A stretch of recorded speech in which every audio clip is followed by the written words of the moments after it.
नमस्कार मित्रों, आपका स्वागत है आपके अपने चैनल फैक्ट जिला में। मित्रों, आज की वीडियो में हम आपको ऐसी जगहों के बारे में बताने वाले हैं जो है तो भारत में ही, लेकिन वहाँ भारतीय लोगों का जाना बैन है। अगर आप भारत के रहने वाले हैं तो आप वहाँ नहीं जा सकते हैं। उन सभी जगहों पर एंट्री करने के लिए आपको अपना पासपोर्ट दिखाना पड़ेगा।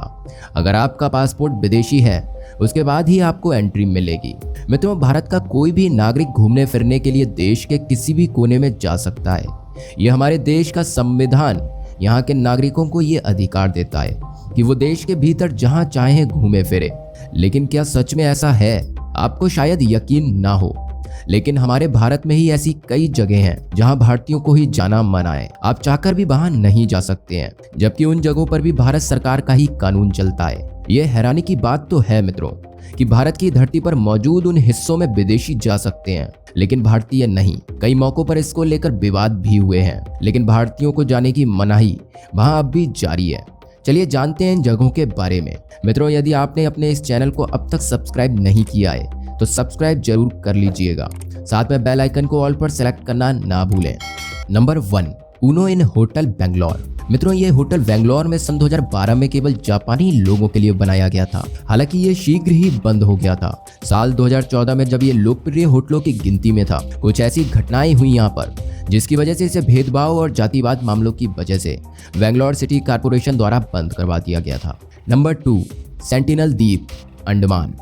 बंगाल की खाड़ी में मौजूद सेंटिनल अंडमान द्वीप का एक हिस्सा है। सेंटिनल द्वीप घने जंगलों से भरा हुआ है। यहाँ बहुत थोड़े से सेंटिनल आदिवासी रहते हैं। सेंटिनल आदिवासी बाहरी दुनिया के साथ किसी भी तरह का संबंध नहीं रखना चाहते। वो बरसों से इस इलाके में अकेले रहते आए हैं। मिलने जुलने को लेकर वो इतने प्रतिरोधी हैं कि कई बार बाहरी दुनिया के लोगों को देखकर उन्होंने हमला तक कर दिया है। साल 2018 में इस इलाके में कदम रखने की वजह से एक अमेरिकी नागरिक जॉन एलेन को जान से हाथ धोना पड़ा था। उसके बाद सेंटिनल आइलैंड जबरदस्त सुर्खियों में आ गया था और 30,000 साल से भी पुराने सेंटिनल आदिवासियों के साथ कुछ मौकों पर बाहरी दुनिया का कांटेक्ट हुआ था। लेकिन उनके प्रतिरोध की वजह से ही भारत सरकार ने इस इलाके में किसी को जाने पर पाबंदी लगा दी। कहा जाता है कि सेंटिनल लोग इतने खतरनाक होते हैं कि वहां जाने वाले लोगों को मारकर खा जाते हैं।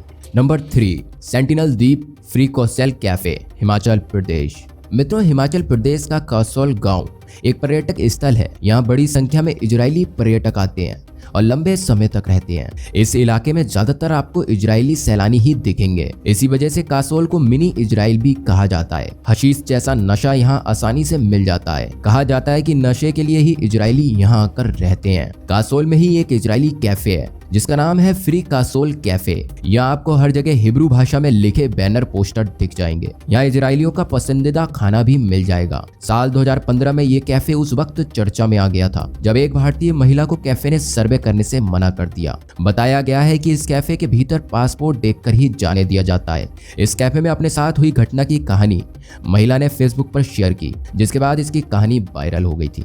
नंबर 4, गोवा का फॉरेनर ओनली बीच। मित्रों, गोवा के कुछ बीच जिसके मालिक सरेआम भारतीयों और विदेशियों के बीच भेदभाव करते हैं, वे इस बात को सही साबित करने के लिए तर्क देते हैं कि विदेशी यात्री जो बीच के कपड़ों में वहां आराम करते हैं उनकी बेलोग कामुक भरी नजरों से रक्षा करते हैं। ये बिना सर पैर का तर्क। आप इसके बारे में क्या सोचते हैं? हमें कमेंट करके अवश्य बताएं। यहाँ भी भारतीयों को जाने की अनुमति नहीं है। नंबर 5, चेन्नई में बसे कुछ लॉज। हाईलैंड नाम से मशहूर चेन्नई के ये लॉज उन लोगों को ही अंदर आने की अनुमति देते हैं जिनके पास विदेशी पासपोर्ट होता है, मतलब जो विदेश के रहने वाले हैं, बस उन्हें ही। यहाँ भारतीयों के प्रवेश का वर्जित होने वाला नियम सख्ती से लागू किया जाता है। लेकिन हाँ, अगर किसी भारतीय के पास विदेशी पासपोर्ट है तो वो भी इस लॉज में आ सकता है। Number 6, red lollipop hotel, Chennai. मित्रों, चेन्नई में स्थित रेड लॉलीपॉप होटल भी अपनी सेवाओं के चलते नस्लवाद के आरोपों से घिरा हुआ है। होटल में प्रवेश के लिए व्यक्ति को पासपोर्ट की जरूरत होती है। ऐसे में भारत के आम नागरिकों के लिए ये होटल अपनी सेवाएं नहीं देता।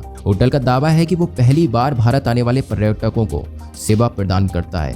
यूं तो होटल में भारतीयों का प्रवेश वर्जित है, लेकिन विदेशी पासपोर्ट के साथ होटल में आने वाले भारतीय मूल के नागरिकों को होटल में प्रवेश मिल जाता है। नंबर 7, सकुरा रैकॉन रेस्तरां, अहमदाबाद। यह अहमदाबाद में एक जापानी रेस्तरां है जो भारतीयों को आने की अनुमति नहीं देता है। ये भारत के उन स्थानों में से एक है जहां भारतीयों को अनुमति नहीं है। और वे केवल जापानी लोगों की ही सेवा करते हैं। हालांकि जगह के मालिक भारतीय मूल का ही है और वो इस भेदभाव के पीछे का कारण भी बताता है। उसका कहना है कि रेस्तरां में वेट्रेस भारतीय मेहमानों द्वारा निरंतर घूरने से परेशान थी, इसलिए इस रेस्तरां के मालिक ने इस नियम को लागू किया। मित्रों, आप सबका इस पर क्या कहना है, हमें कमेंट करके जरूर बताएं। और क्या लगता है आपको, ये बैन हटना चाहिए या नहीं? और ऐसी ही रोचक वीडियोस के लिए अपने चैनल को सब्सक्राइब करना मत भूलिएगा। वीडियो को लाइक अवश्य कर दीजिएगा। चलिए मिलते हैं एक और नई वीडियो के साथ। जय हिंद, वंदे मातरम।